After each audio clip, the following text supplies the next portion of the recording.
Hello, everyone. Welcome back. It's a beautiful fall. Yes. We're very lucky today that we have James F. Williams. He is here to talk to us all the way from Brevard County. He lives in Brevard County and traveled up here just to see us. The only thing he's doing today. James was a Brevard County resident and before a newspaper writer and editor, which I know that is, in Bradford County. Over the years, he's published articles, essays, and poems in Wichita, Austin, New York City, and Shanghai. He has self-published 4 books, one a nonfiction work called Four Florida Roads, which we have over here for sale, actually, if you guys want one. His next 2 nonfiction works will include More Florida Roads, concentrating on the evolution of historic roads in East and Central Florida. Today, he's going to talk to us about the Bellamy Road, right, in North Putnam. And also look over and tell us a little bit about the evolution of roads and in here in Crescent City. So, James. Thank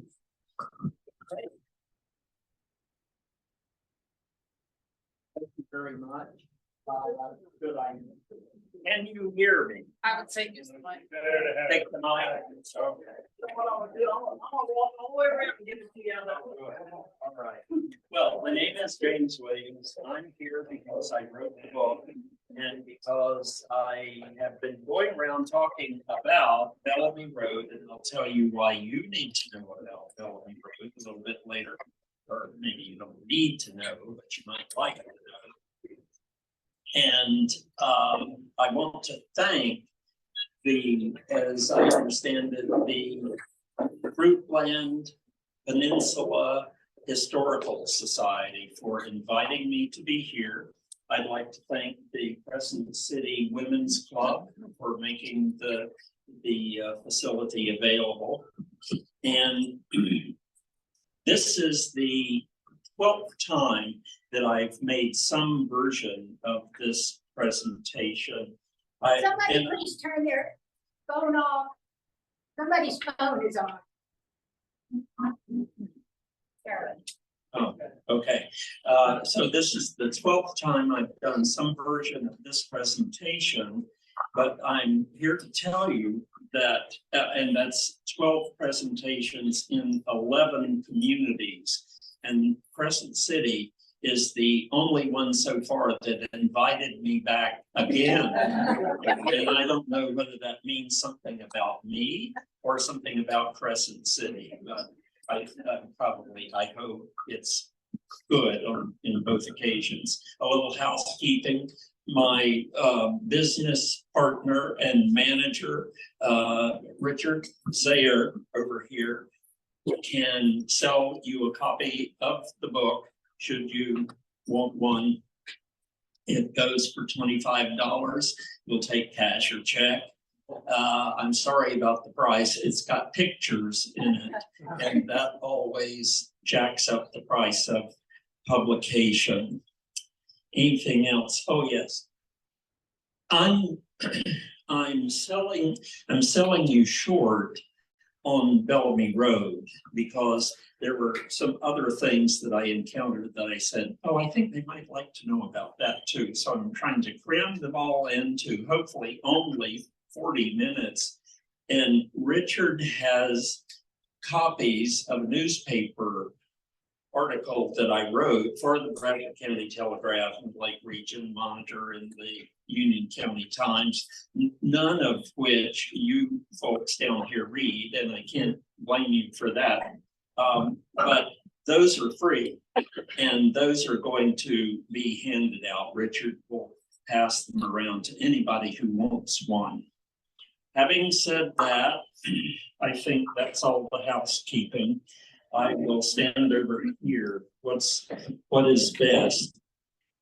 This is a map of Native American trails in, as the title says, the trail system of the Southeast United States in the early colonial period, a preliminary map for W.E. Meyer.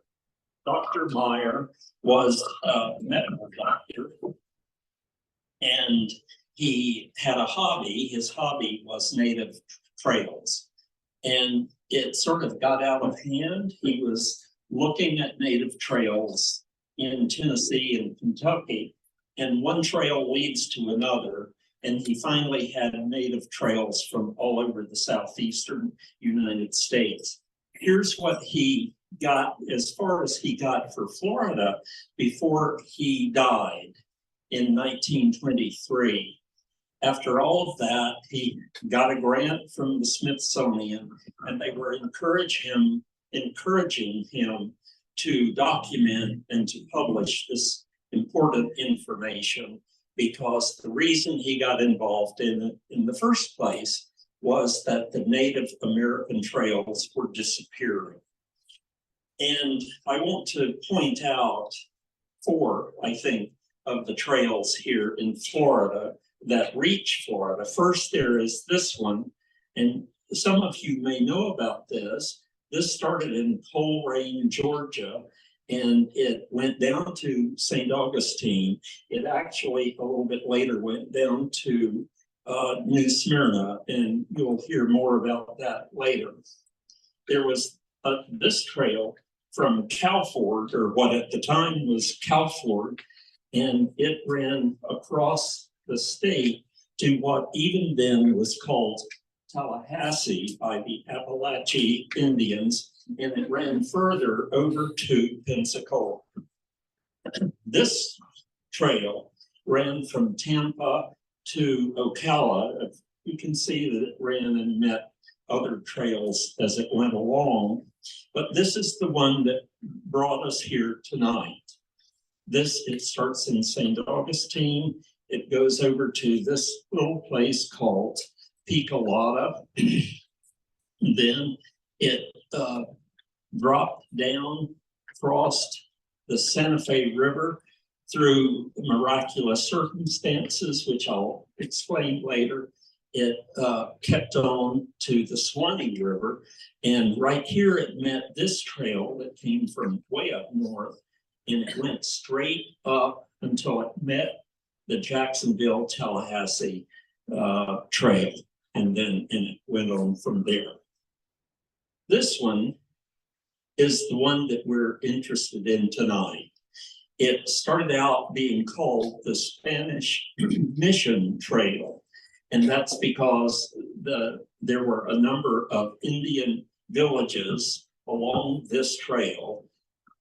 And when the missionaries came, they went where the souls were that they were after. So it became known as the Spanish Missionary Trail even before the Americans got here. Next slide. In 1819, the United States bought bought Florida from Spain for $5 million. And there was a period of time between 1819 and about 1923, 22, 23, or 24, there was a period of time where the Spanish were leaving and the Americans were moving in. The new territorial government met starting about 1823 or so, and 24, and they decided that they wanted to press the United States government, the United States Congress, to build a road that would tie the only two existing communities in Florida at the time. Those two communities were Pensacola over on the Gulf Coast and St. Augustine over on the Atlantic Ocean. And part of the reason they did it was to make it more convenient for the the territorial legislature to meet right in the middle. And there are all kinds of legends about men starting out at the same time, and one in Pensacola, one in St. Augustine, and meeting right in the middle. And that's where we will put down our government. And it happened to be called Tallahassee. by the Appalachian Indians, and that translates to old or abandoned fields, because they had lived there before, but didn't work out, so they went someplace else. The Americans come in and say, okay, they don't want that territory anymore. We'll take it. It won't make them mad. This is a map from the period, I believe. I haven't been able to trace the origin of this map, but it is very telling and accurate about roads and the names of roads and so forth from the period. And I suspect that this row of feeds here is in fact what became Bellamy Road. And well, we'll see. The rest of my coverage of Bellamy Road will show you scenes along the way. So we're going to start over where it began, Bellamy Road began. But Bellamy Road is only half of this entire thing, is only half of the Pensacola to St. Augustine Road. Go back to the previous slide. Yeah, okay. Begun by a military detachment from Pensacola in 1824, the first federal highway in Florida was designed to connect the two principal cities of the new territory. Daniel E. Birch, Captain Daniel E. Birch, a quartermaster at a cantonment in Pensacola with 60 soldiers, built that part of the road from Pensacola over to the west bank of the Ocklawakanee River. During that period of time, he realized that it was going to be well nigh impossible to build this road in the amount of time given for the amount of money given, all the way from Pensacola to St. Augustine. The reason being was that Congress said this road has to be 25 feet wide. Keep in mind, they're taking a 4-foot wide Indian trail and opening it up to 15 or 25 feet wide. And for that task, for this 400-mile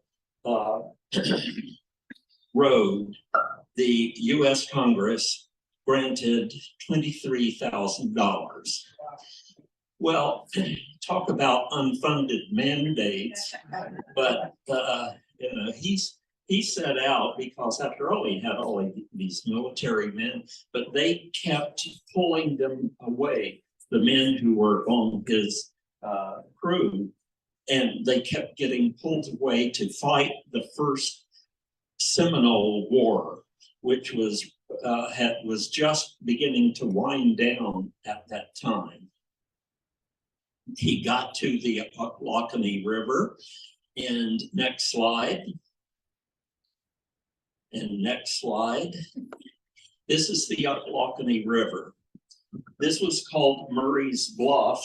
This is obviously now, and I believe, and I have reason to, that this was where the spot where on December 24th in 1824, Bellamy, John Jack Bellamy, who had won the contract to build the rest of the road, had brought his crew of slaves. He was a wealthy planter in around Monticello, and that's the way it's pronounced there, in Jefferson County.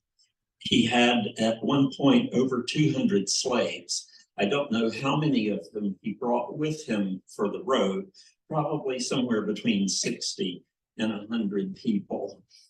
The contract, he won the bid bidding $13,000 to build this road from the Ocklawakanee onto St. Augustine.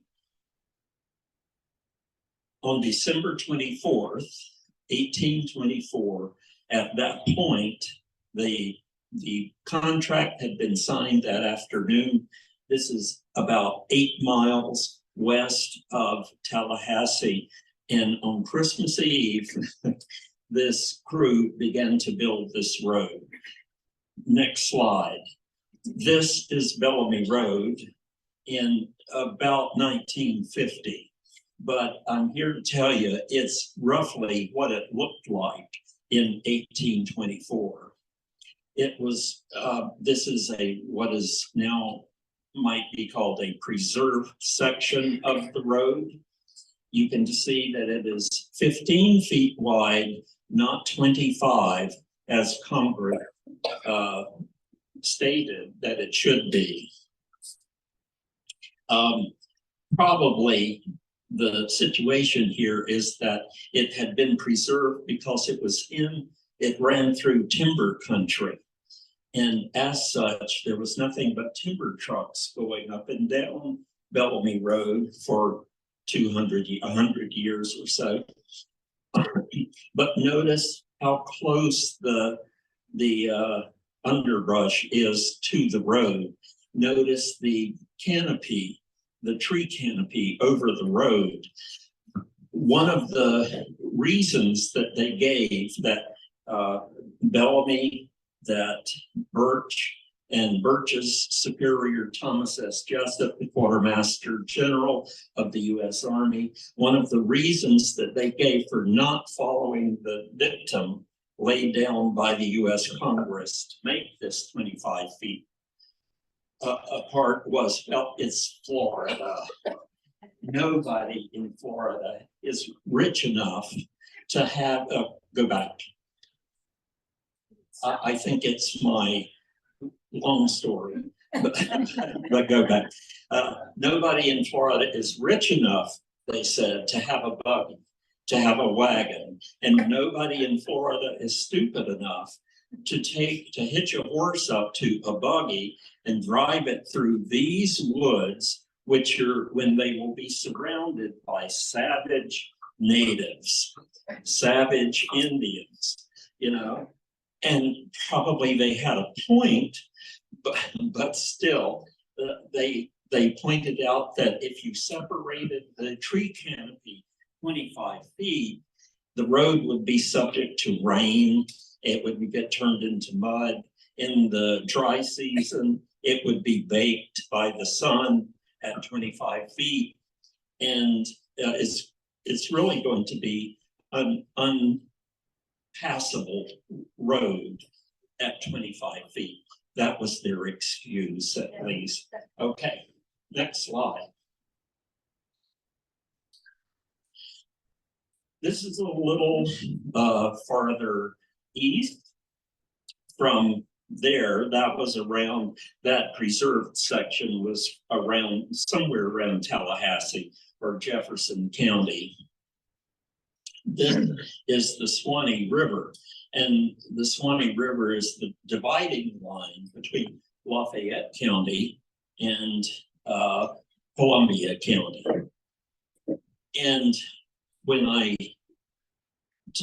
was showing you the trail, and I said, oh, and here the trail turns and it goes straight up to meet that other road. This is the point where it turns and goes straight up. The two boat ramps that you see here are said to be by the Columbia County Parks and Recreation Department, are said to be the exact locations of where the Charles family ferry went back and forth. And that was how everybody got across this river, because they couldn't really build a bridge over a river like this, or at least Bellamy and his slaves didn't know how to do that, and that was part of the contract. The Charles family lived in Lake City, which was up on that Cal Ford to Tallahassee road. That road was kind of the I-10 of its day, actually, and they lived up there. And when they heard that this road was coming down here, Reuben Charles ran down, he claimed a little bit of land right at this spot, right over here, right over there, a little ways, was this wonderful spring. It's still there. Water comes from the aquifer. It is so clear and so beautiful. Go back. And Reuben also matriculated the contract to set up the ferry. He built a general store right at that part. And, you know, entrepreneurship, here we come. Unfortunately, this too was an area filled with Seminole Indians. And we were approaching 1835 around this point. He traded, he made friends with the Seminoles. He sold, his family would sell food and whatever to the people traveling up and down the road, and charged a little bit to get them on the ferry back and forth across the river. As we started to approach 1835, the natives came to the Charles family and said, there's going to be trouble. You should wear a scarf around your neck every time you come out. If you come outside, we will a red scarf, and we'll know that it's you, and we will know not to harm you. Whether or not that happened, whether or not they wore their scarf, I don't exactly know. But Reuben was walking along the banks of the Swanee River, and someone shot him. And it was blamed on the Native Americans. About a year or so later, their little girl, Mary, who was about 7, I think she was, got excited and ran out to meet the stagecoach, and she was killed. And not too long after that, a year maybe went by, and Mrs. Charles, Rebecca, was standing out on her front porch with or without her scarf, and she was killed. At this point, when she was killed, the natives had kind of retreated. They'd either been shipped off to Oklahoma by this time, or they had retreated down into the Everglades. And people began to ask, was it the natives who shot the Charles family? Or was it Caucasian, European, American pioneers who came and resented the natives and resented the Charles family trading with the natives or befriending the natives? So anyway, that's one of my favorite stories, sad though it be, about Bellamy Road. But it's not the only one. There are lots of them, and I won't bore you with them all this evening. Next slide. The next spot we're going to, this is actually the Santa Fe River. This is in Oleno State Park. I don't know whether you've ever been there, but you can walk to this, and you go over, it's not far from the parking lot. You can go over a suspended bridge. It weaves a little, but not bad. And then there's a nice pathway that goes down to this spot. This is called River Sink, and this is the point at which the Santa Fe River goes underground. And that happens right over here, just off that side, whatever side that is, left or right. right at that spot, the water goes down, but whatever is floating along on the top of the river kind of collects right here. Divers have gone down to try and go through the caves and the passageways of the Santa Fe underground. I think one or two of them didn't come back up. But that land that is over the river at that point was called a natural bridge, and still called the natural bridge. This too was stipulated by the US Congress.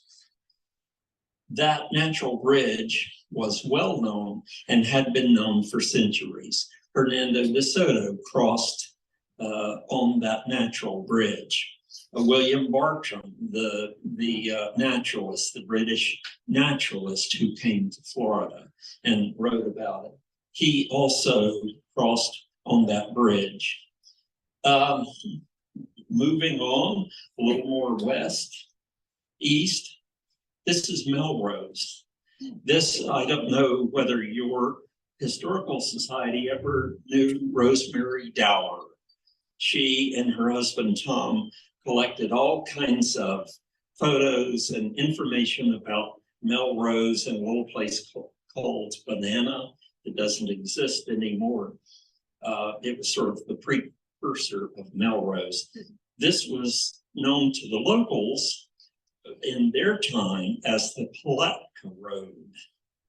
But she said it is Bellamy Road.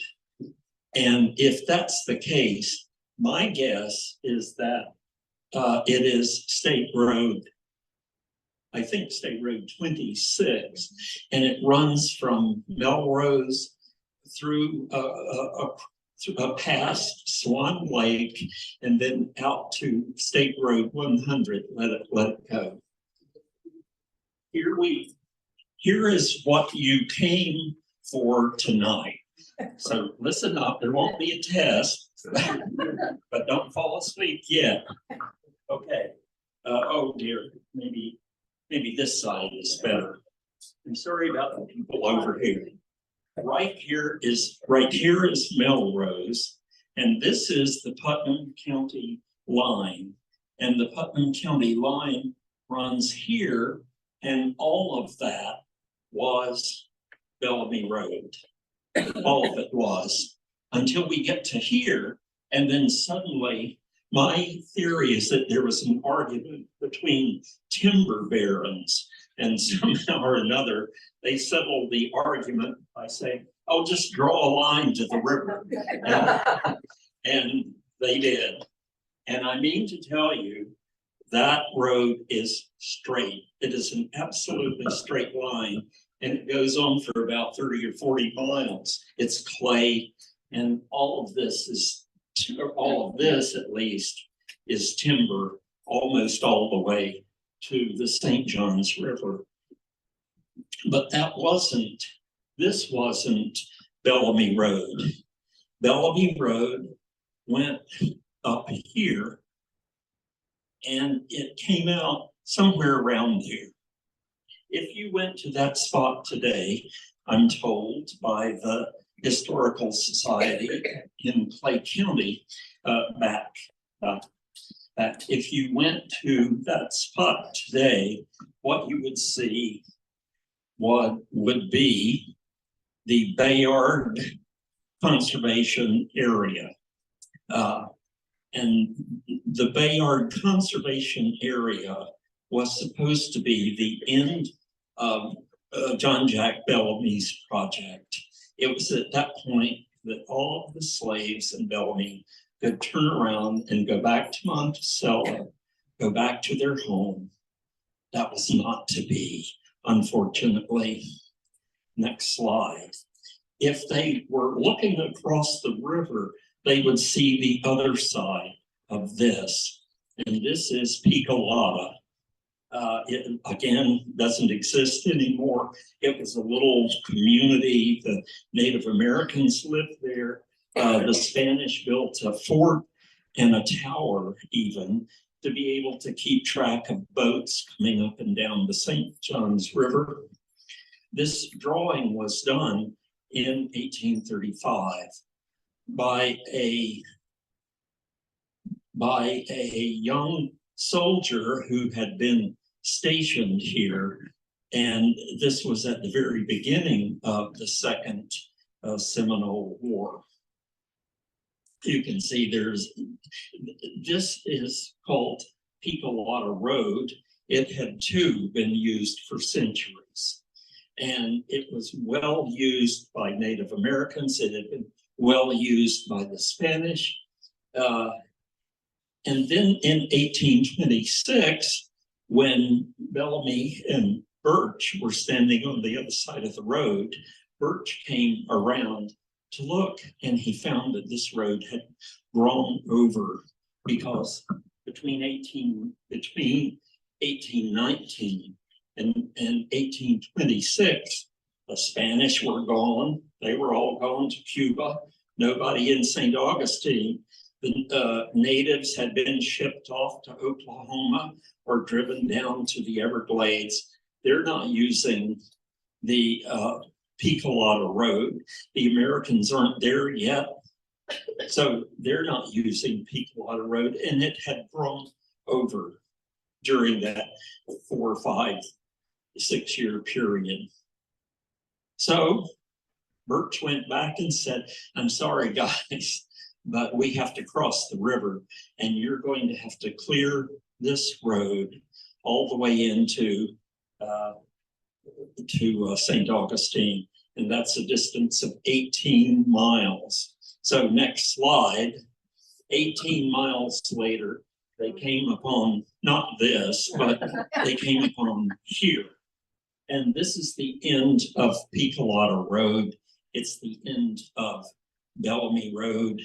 And it's the end of my portion. This, what time is it? How many? What time? What have I got? All right. Okay, here we go. Next slide. So that's Bellamy Road for what it's worth. Okay, other early trails. I want to show you other things that I'm looking at. You surely know about Old Kings Road, which is about an hour or so from you here. It was built between 1772, 1774. It was built by a British governor. It started in Coleraine, Georgia, and it was the first of the trails that I showed you on that map, on Dr. Meyer's map. Next slide. It looks like this. A preserved section of it looks like this now over in the Double Bridges area, for whatever that means. I think this was wider than 15 feet. I don't know that for a fact. Next slide. I'm also interested in finding out more about this trail. This is over around Dade City and Bushnell. This is a trail that ran from Tampa, or at the time, Fort Brooke, up to Ocala and Fort King in Ocala.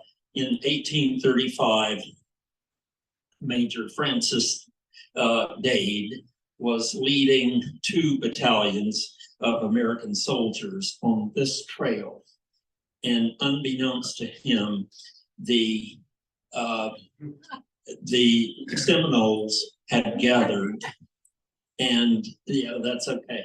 Yeah, fine.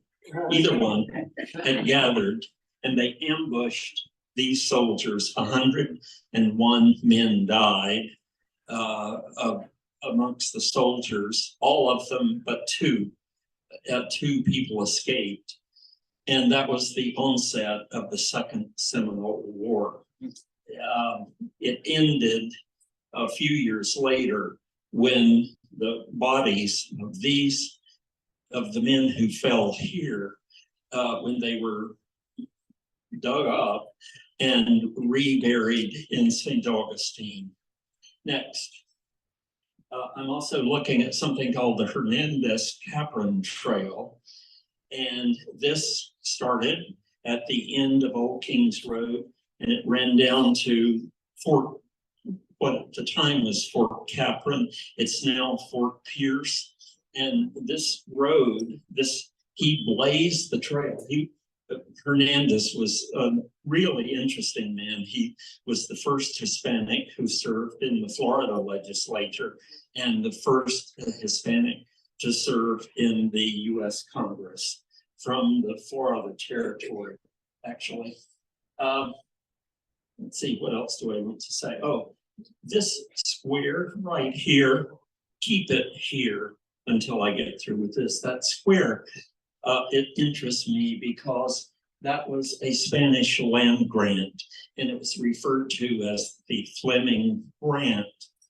And that was given by the King of Spain to an Irishman who came over during the Spanish occupation here and was very instrumental in helping the Spanish government to settle what it settled. So they gave Mr. Fleming this piece of land. They gave him another piece of land too, a little farther up north. You may know it, and it's referred to as what? Fleming Island. Yes, he never went down to the Sebastian River to see his other grant. He didn't need to, I guess. Anyway, next slide. I want to, and I show you this to show you what happens to American history. Right here is a little plaque at a shopping center. You can see Melbourne Square. It's got your Starbucks. It's got all the, all the stuff. And what the plaque says is that this was the site that at one time the Hernandez-Capron Trail ran through here. Well, thank you very much. But, bring back the trail. Actually, take your historical thing and bring back the trail. Next slide. 17 miles south, the Hernandez-Capron Trail, down where I live, the Hernandez-Capron Trail looks like this. But here again, you see that what happens to trails and history and whatever. The land gets bought up, it gets turned over to the real estate people or farmers or whatever, and pretty soon it's gone. I'm also looking at the Dixie Highway. You may be familiar with the Dixie Highway, and it was never a highway exactly, it was dozens of highways, and it was actually just a map that an automobile club published to encourage people in their new automobiles because it was published in 1915. People were still entranced with newfangled cars. Oh, and here is an old guy who has come to steal the bricks off of the last remaining stretch of the Dixie Highway. And I guess it's a few miles from you here, over there around Bunnell. That's not really some old guy, that's Richard. You know that. But people do go over and they steal the bricks, and it says travel at your own risk. How many people have been on that road? Yeah, it's kind of fun. Richard and I had a great time, and I would never have found it if it hadn't been for him, but we found it. Okay, now streets of Crescent City. Here we go, next slide. Back, and hold it for just a second. I don't know anything really about any of these pictures. You do. I want you to look at these, and this time don't look at the house or the grandpa or whoever it is. I want you to look at the ground, and I want you to think about the evolution of roads That's what I want you to think about. And we'll just sort of whip right through them. I might make a comment or two, and at the end of it, you can tell me what you saw. Go. This is circa 1870, 5 years after the end of the Civil War. Okay, and this is somewhere around Crescent City. Look at the yard, look at the driveway. It's sort of utility versus design. Wherever I am, that's where the road is. You know what I mean? Okay, next. This is the opposite because that was residential. This is a commercial, and commercial almost by definition means that there has to be a road through it with stores on each side somehow or another, so that everybody goes to town to do their shopping. Notice the great possibilities for hitching posts here, and that it gets built into the design of the building.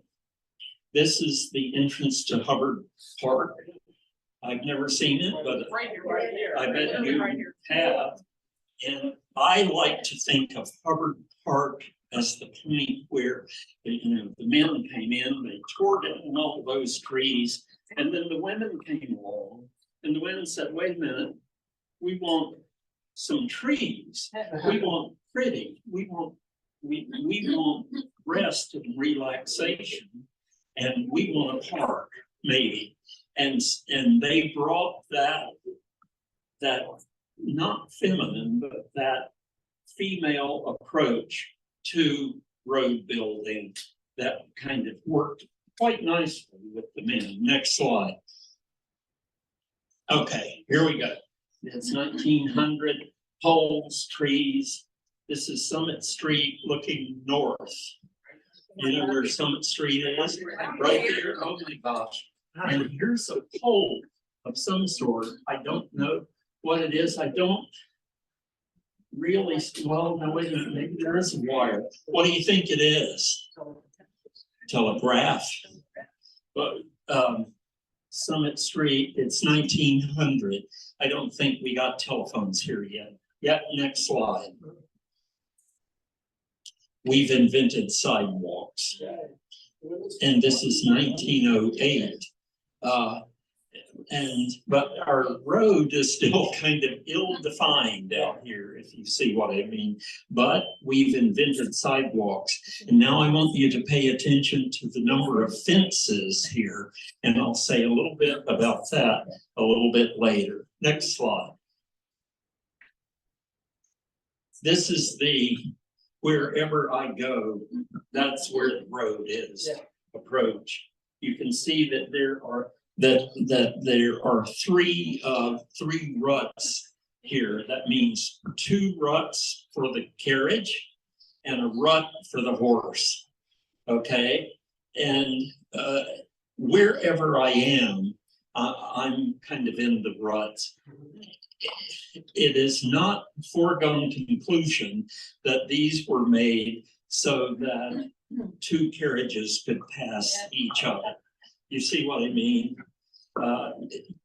Anyway, institutions make a difference.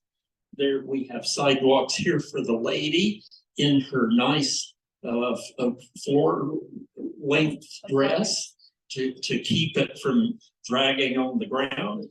Yeah. There's actually an interesting story about the sidewalks. The women's club, this building at your end, the Kansas City Women's Club, was first established as the Village Improvement Association. That's on the wall there. And the first thing they did was build sidewalks. Sidewalks, interesting. And then they also petitioned the city government to put fences up and make it so that livestock couldn't. No, oh, They're killing his vibe. that doesn't happen until the 1930s or 40s. Okay, let's go. Next slide. Back to commercial area. Look at this pole. I don't know what this pole is, but I'm guessing it's still telegraph. This is 1910. I have maybe a street sign. We need street signs to tell us which street we're on. But over here now, I don't know whether that's a fire alarm. I don't think so. It's a little high to be a fire alarm. It's probably a street light. Well, what does that mean? Does it mean that people are now going out and riding around at night? They should be home in bed. Or what's the other possibility? We're in the commercial district. Night falls. Security. It's the street lights are for two things. One is for pedestrians, but also to keep businesses safe at night. Next slide. Here's the bank. Has the bank got a street light? You bet. And now this bank, I know, is on Central. Yes, down by the water. And I bet you that this bank built right at that spot. Why?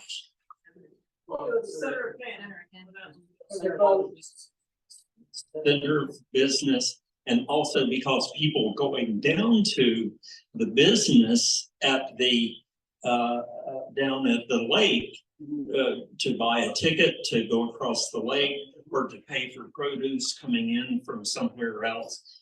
We need a bank. We need a bank right there. What happened to the bank? It went bankrupt when? Yeah, the stock market crash. Okay, nice bank, very nice bank. Maybe a hitching post or so over there. And again, this is 1910.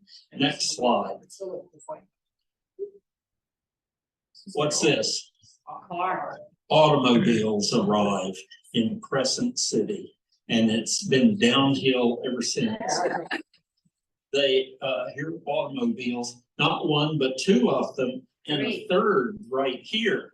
You can see a fender right there, but it is the bank. And that's what it looked like at the time. We love our trees. We love our tree canopies. So let's save those. Next slide. Sprague House. Still there? What's this? If we went back and looked, I think we would find that there weren't curbs up until this point, and this is 1920. Okay, why do we need curbs? What? Yeah, you want to tell the drivers the car stops right here. It doesn't drive back. Take it back, Rachel. Thank you. Yeah, you don't drive up in our yard with our nice landscaping up here. I don't care if you are from up north. Okay, next slide. Have the roads been paved yet? Well, it's a question. They were kind of darkish maybe, but hold that thought.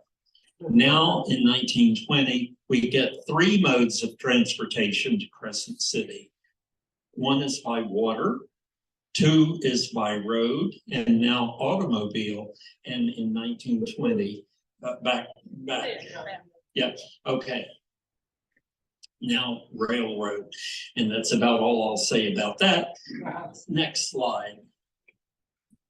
There are holdouts. This is A.C. Ferguson, horse and buggy, and the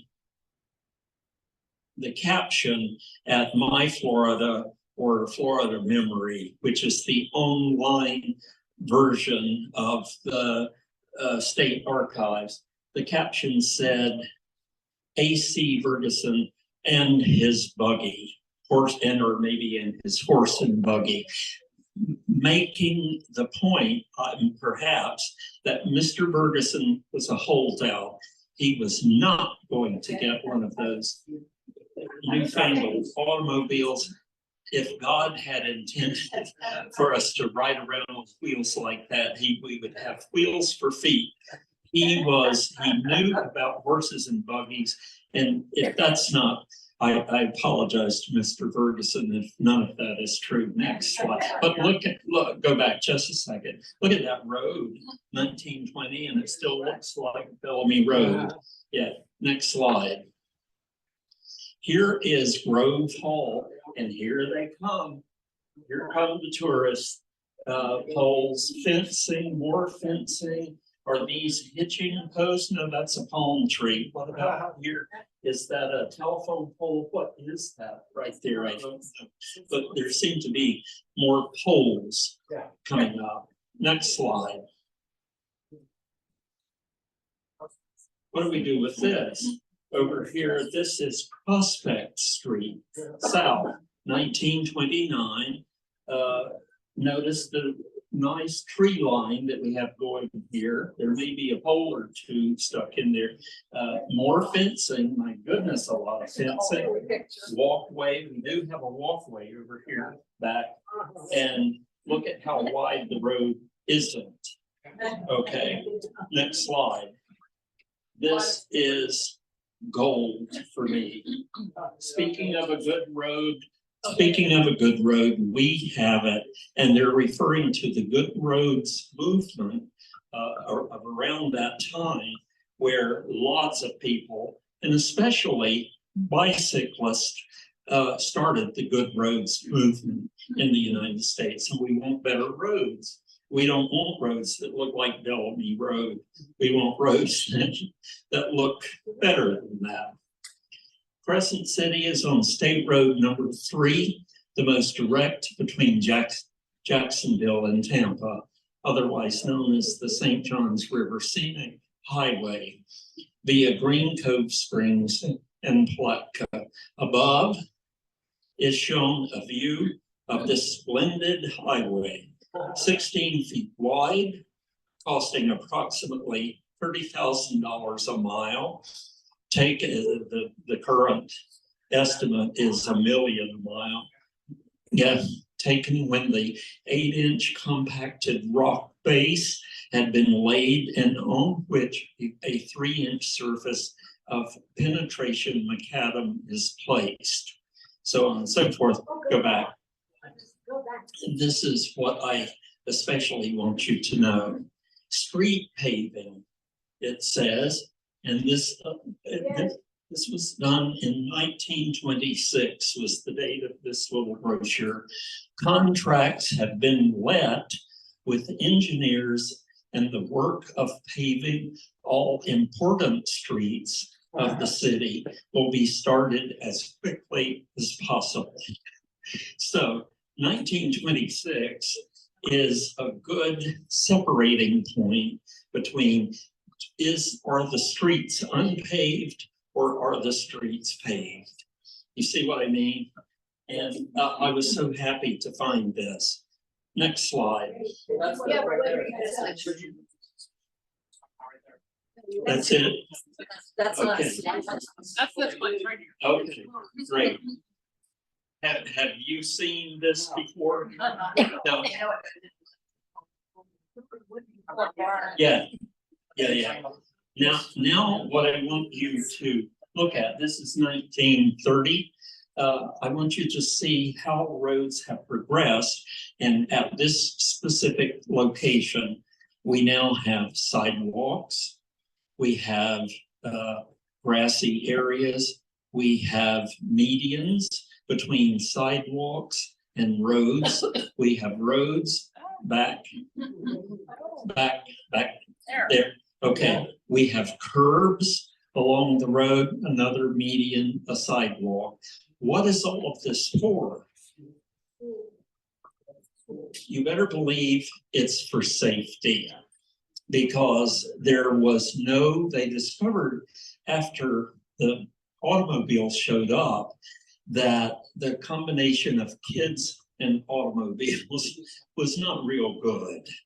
because the kids are running around, not looking where they're going. And that the same could be said of the drivers. So there was special care and attention taken around schools. The principal of Bradford County banned cars from coming more than any closer to the school ground than 4 blocks away. So that was his solution to the problem. Next slide. You know what this is. This is the Howe Memorial Methodist Episcopal Church. I'm missing an H. This is 1930, and you can see sidewalks, curbs. By now, probably the road is paved by now. And go back. And right here, you see that the steps come out of a nice little portico with the Greek and Roman revival and comes down to the sidewalk. Next slide. What happened? Why are the Methodists and the Episcopals having to come out and turn left or right and go down the side steps now? Why is that happening? Because the road got widened.